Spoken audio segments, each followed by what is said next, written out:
जय हिंद। आज आपके लिए इस वीडियो में क्लास 10 का फिजिक्स चैप्टर 1 प्रकाश का परावर्तन रिफ्लेक्शन ऑफ लाइट का पार्ट 10 वीडियो बनाने जा रहे हैं। और इस पार्ट 10 वीडियो में आज का टॉपिक रहेगा प्रकाश किरण के अनुसार पदार्थ कितने प्रकार के होते हैं। इसी टॉपिक के बारे में इस वीडियो में बात करेंगे।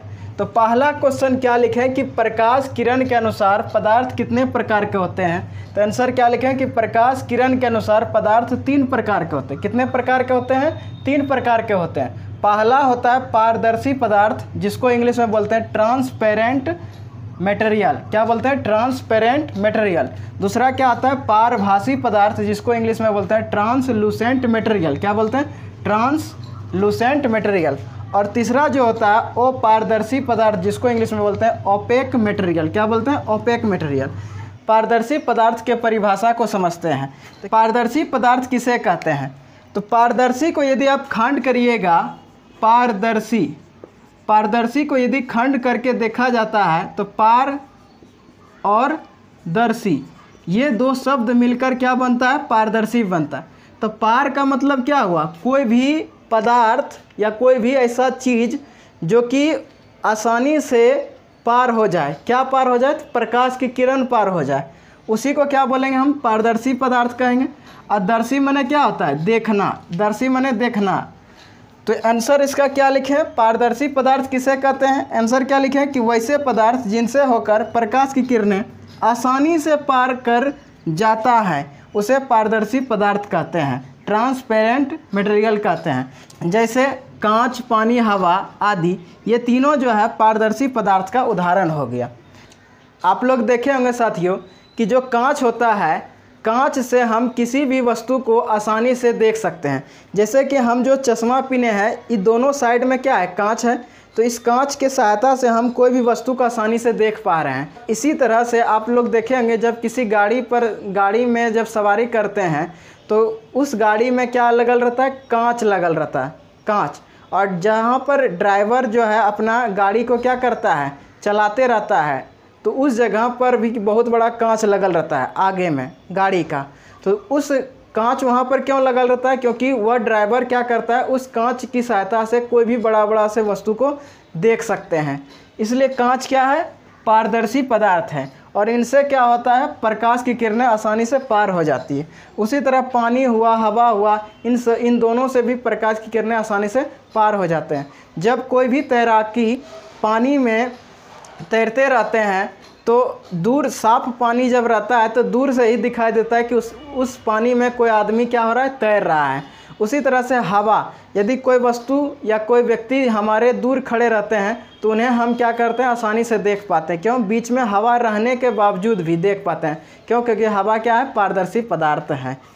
अब साथियों पारभासी पदार्थ और अपारदर्शी पदार्थ के डिफिनेशन को समझते हैं। तो पारभासी पदार्थ किसे कहते हैं? क्या लिखे आंसर? वैसे पदार्थ जिनसे होकर प्रकाश की किरणें के कुछ भाग को पार कर देता है, उसे पारभासी पदार्थ कहते हैं। जैसे घिसा हुआ कांच, तेल लगा कागज, बैलून का रबर, आँख की पलक, ट्रेसिंग पेपर, रक्त, दूध, घना धुआं, हल्के बादल, कुहासा आदि, ये सभी किसका उदाहरण हो गया? तो पारभासी पदार्थ का उदाहरण हो गया।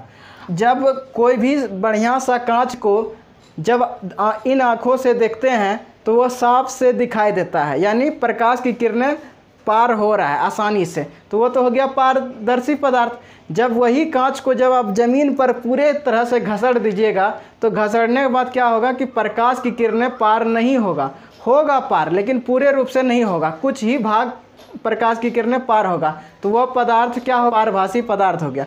उसी तरह देखिए तेल लगा हुआ कागज़, कोई भी कागज़ ले लीजिए और उसमें तेल लगा दीजिए तो उसके बाद देखिएगा दिखाई देगा, धुंधला धुंधला दिखाई देगा। तो इसलिए तेल लगा हुआ कागज़ किसका उदाहरण हो गया? पारभासी पदार्थ का उदाहरण हो गया। उसके बाद देखे होंगे कि ठंडी के टाइम में एकदम कुहासा हो जाता है, आदमी को साफ से दिखाई नहीं देता है, दिखाई देता है पूरा साफ नहीं दिखाई देता है, धुंधला धुंधला दिखाई देता है। इसलिए कुहासा भी क्या हो गया? पारभासी पदार्थ हो गया। क्या समझे? पारभासी पदार्थ किसको कहते हैं? ऐसा पदार्थ जिनसे प्रकाश की किरणें कुछ ही पार होते हैं, पूरा पार नहीं होते हैं, कुछ ही भाग पार हो पाते हैं, वैसे पदार्थ को हम लोग क्या बोलते हैं? पारभासी पदार्थ बोलते हैं। अब समझते हैं अपारदर्शी पदार्थ। अपारदर्शी पदार्थ किसे कहते हैं? वैसे पदार्थ जिनसे होकर प्रकाश की किरणें बाहर नहीं निकल पाती हैं उसे अपारदर्शी पदार्थ कहते हैं। जैसे लकड़ी, लोहा, पत्थर, अलकतरा, पेंट, मोटा गत्ता, धातु की प्लेट, ईंट, ये सभी किसका उदाहरण हो गया? अपारदर्शी पदार्थ का उदाहरण हो गया। ये मान लीजिए कि आपके सामने ये बोर्ड है, और यदि इस बोर्ड के उधर कौन सी वस्तु रखा हुआ आपको नहीं दिखाई देगा। क्यों नहीं दिखाई देगा? क्योंकि इनसे प्रकाश की किरणें बाहर नहीं निकल पा रही है, तो इसलिए ये बोर्ड क्या हो गया? अपारदर्शी पदार्थ हो गया। बोर्ड क्या हो गया? अपारदर्शी पदार्थ हो गया। उसी तरह मान लीजिए कि हम यहाँ पर खड़े हैं, तो मान लीजिए कि अभी हम इस साइड में जो भी चीज़ लिखा हुआ है आपको दिखाई नहीं देता होगा। प्रकाश की किरणें हमारे बॉडी पर पड़ रही है, लेकिन इधर से हमारे बॉडी से टकराकर फिर उधर ही जिधर से आ रहा है उधर ही लौट जा रहा है। तो ये इसलिए हम क्या हो गया? अपारदर्शी पदार्थ हो गए। लकड़ी देखिए, लकड़ी, लोहा, पत्थर या ईंट देखे होंगे।